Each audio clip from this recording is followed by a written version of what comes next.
Hi there, I'm Dean Heskin, President and CEO of Swiss America Trading. For those of you that have been tuning into our podcast, you already knew that. But for those of you brand new, thanks for tuning in to our Secret War on Cash podcast, where we discuss some of the changing things politically, financially, and economically that you see here happening around you each day.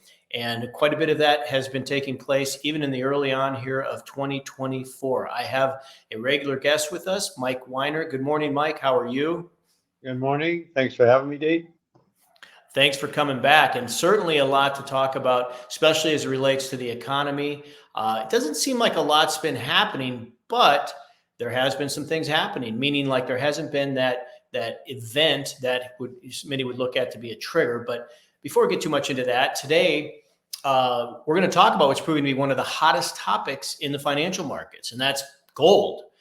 We spent a good amount of time in the fourth quarter of last year discussing several different investors, analysts, money minds, their projections of what they saw gold prices doing in 2024. We pretty much heard them discuss prices moving up anywhere from 20 to 50%, which that type of movement in any market would be huge, huge.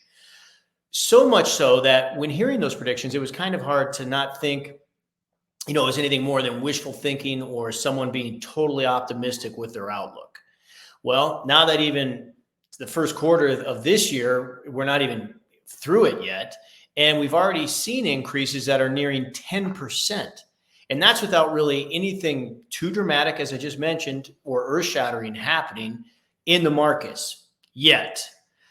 The article that we're highlighting here, Mike, it first gives a really good and comprehensive breakdown, in my opinion, as to where gold has come from, where it is now, and what we might expect to see it do next. What are a few of the highlights or takeaways that you had after reading this article? Well, first of all, I think there's a tremendous misconception going on by people that gold is high. Gold is low. Actually, the price of gold right now, when gold hit $1,000 an ounce back in permanently in 2009, I said at that time that gold would never go below 1,000 again, and it never did. I think $2,000 an ounce is the new bottom of the gold market, and right now we're on our way up. When you have people in this article and other places like Goldman Sachs, J.P. Morgan, who have never been lovers of the gold market, touting $2,300 gold by April, guess what? It could be very true. The other thing that's interesting to look at is the hedge fund managers are all coming out now being buyers of gold, talking $2,500 to $3,000 gold.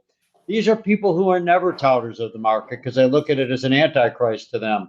The reality is that gold right now is on the pinnacle edge of going against what I call the false marketplace that has been created, giving people some sense of security that the stock market's going to just go to the moon.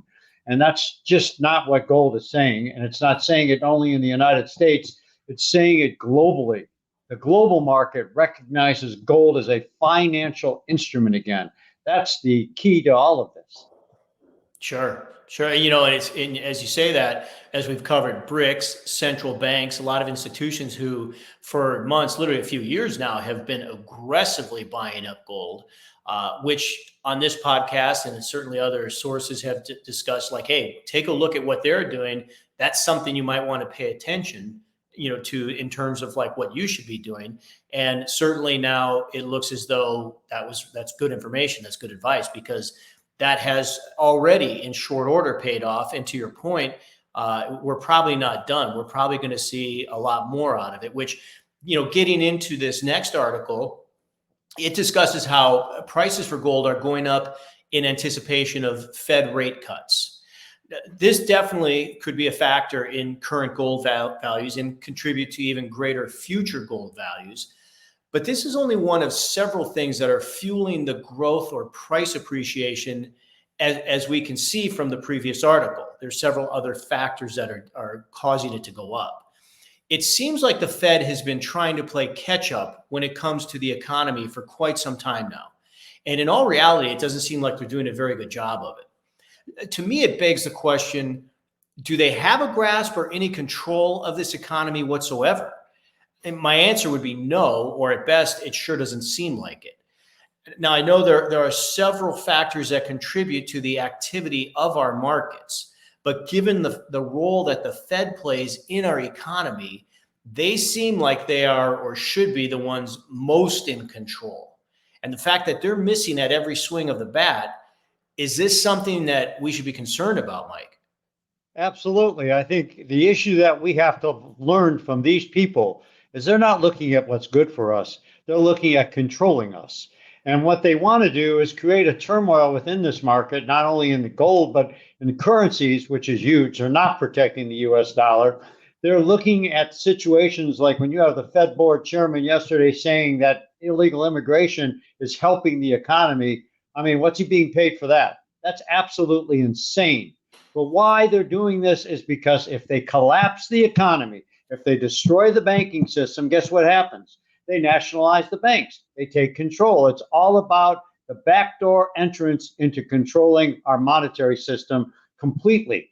And one of the big issues that we should be looking at right now that should scare the heck out of anybody is the fact that people right now, and there's sort of an antichrist to gold a little bit with cryptocurrencies.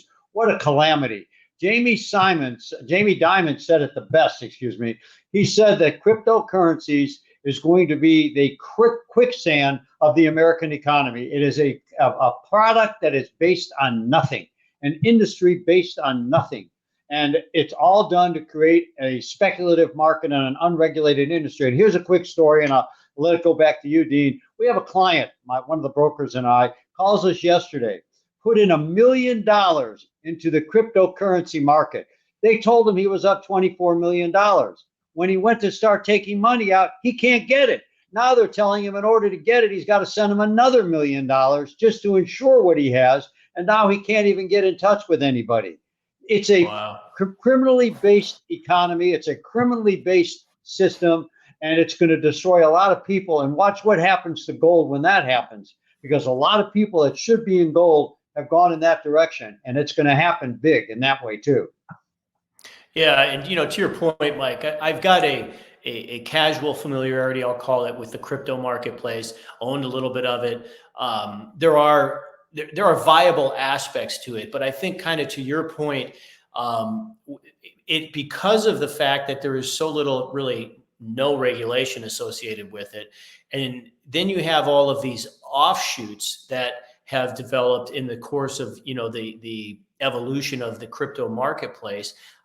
That's where people like this client of yours that you're referring to, where they find themselves getting into trouble, because it is the wild, wild west. And I can't say that I would disagree with Jamie Dimon's sentiments on that, because it's just, there really is no cornerstone to it. There's no foundation. There's no basis. It is and again, I've got a very casual familiarity with it, but it literally looks like the ultimate confidence game, where you just don't want to be, if even with the liquidity factor, it's one of those things, kind of like tulip mania. You don't want to be the last person in the game, or the last person to sell. So, well, Mike, this has been fantastic information. I know you're very busy because metals prices are rocking and rolling, but we do look forward to having you come back again real soon so we can talk about this and other things. For those of you tuning in, thank you for doing so. If you haven't subscribed already, please do so, as we'll have a lot more information like this coming out to you. And if you're interested in learning more about the gold market right now and what you can do to get involved, in fact, this last article that we just were highlighting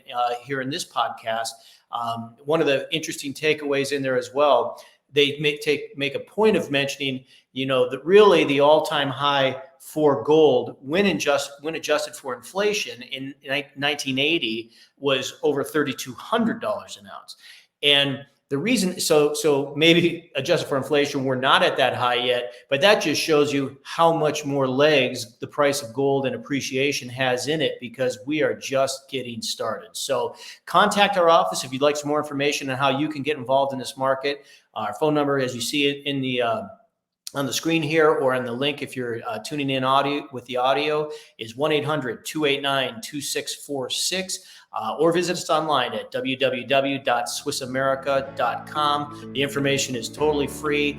You can have your questions answered and find out if this is a market for you, and if so, how to get involved. So thanks again, Mike. We'll look forward to having you soon. And for those of you tuning in, have a great rest of your day.